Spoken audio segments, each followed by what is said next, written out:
Di sini kami dari kelas 11C ingin melaksanakan tugas wawancara. Sore kali ini kami bersama Ibu Rusia. Kami akan melaksanakan tugas bahasa Indonesia mengenai wawancara tentang pembangunan sekolah. Baik, sore ini bagaimana kabar Ibu? Alhamdulillah baik. Alhamdulillah. Di sini kami memiliki beberapa pertanyaan yang akan dibaca oleh teman-teman saya. Baik, di sini kita tahu bahwa di SMA Negeri 1 Sukabumi itu sedang melakukan pembangunan gedung-gedung baru dan renovasi gedung-gedung lama. Nah, apa yang melatar belakangi kegiatan renovasi di SMA Negeri 1 Sukabumi Tengah?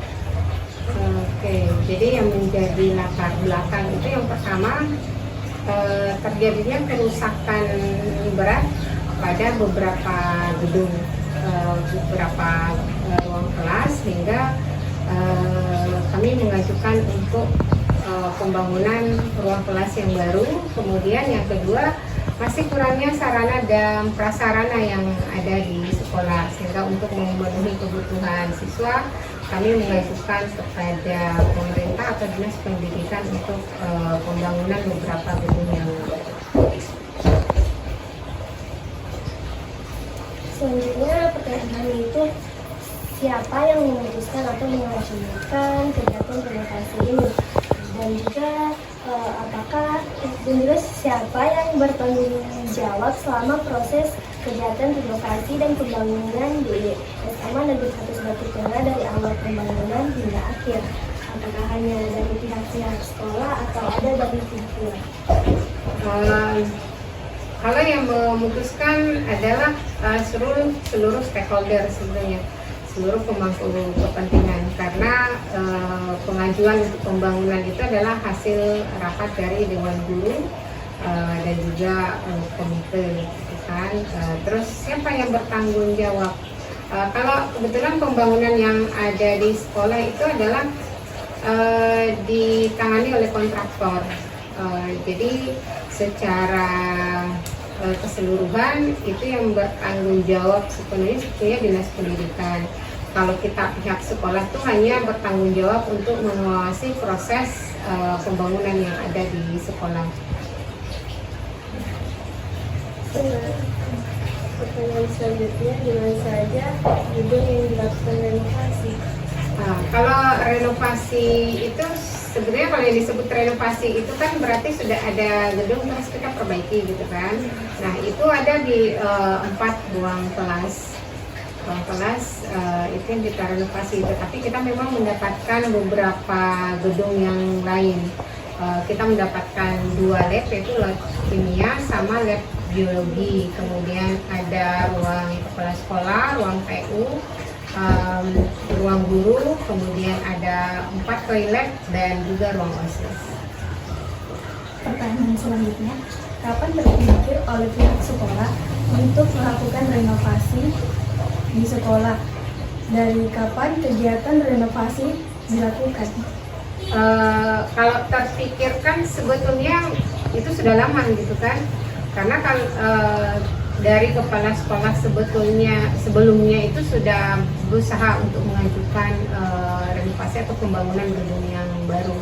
Nah, sejak saya mendapatkan tugas sebagai kepala sekolah, dari pertama itu hal yang saya usahakan untuk mendapatkan bangunan supaya sarana dan prasarana lebih lengkap untuk memenuhi kebutuhan peserta.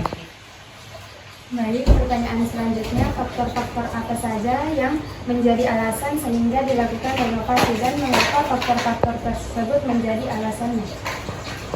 Yang menjadi alasannya tentu saja karena kebutuhan peserta didik, karena kita kekurangan ruang kelas, sehingga ya harus ada renovasi, apalagi melihat kerusakan yang terjadi terhadap bangunan itu parah, sehingga bisa menyebabkan bencana. Makanya kita mengajukan.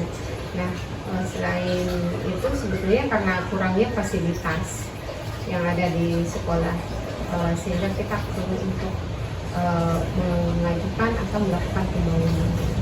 Baik, adapun pertanyaan terakhir, bagaimana pembangunan dan renovasi ini dirancang agar tidak mengganggu proses belajar mengajar? Sebetulnya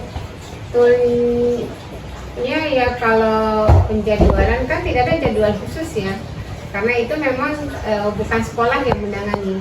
Jadi kalau itu kan ditangani oleh kontraktor.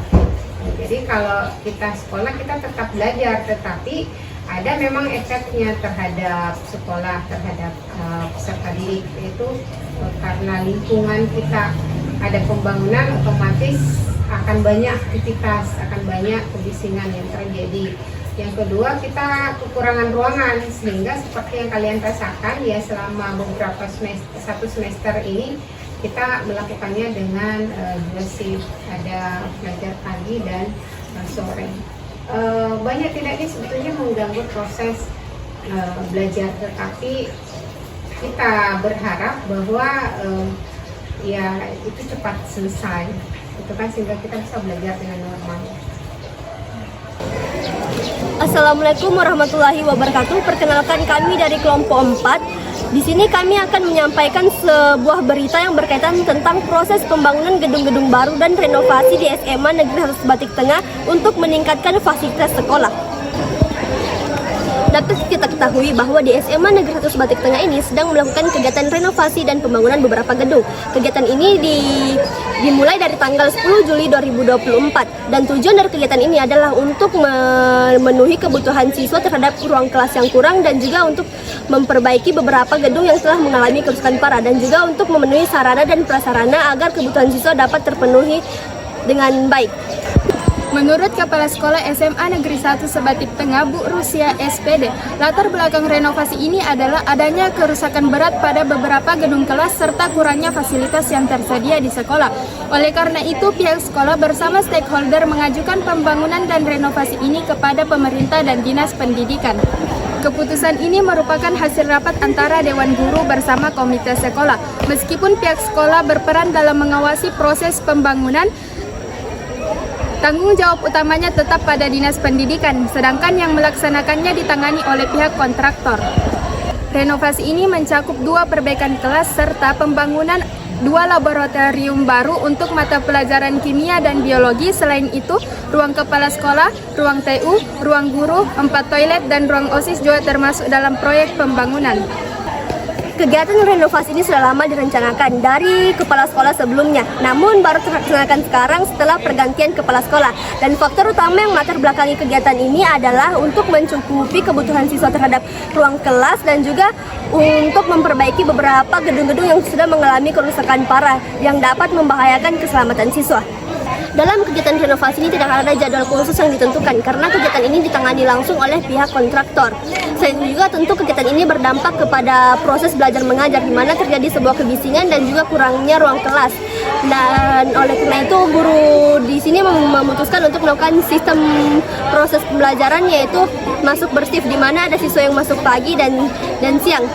Proses pembelajaran bersif ini berlaku selama 1 semester dari tanggal 15 Juli 2024 sampai tanggal 20 Desember 2024. Namun daripada itu juga guru-guru berharap agar proses pembangunan dan renovasi ini cepat selesai agar kita dapat kembali belajar seperti normal. Sekian teks berita yang bisa kami bawakan, lebih dan kurangnya mohon dimaafkan. Wabillahi taufiq wal hidayah. Wassalamualaikum warahmatullahi wabarakatuh.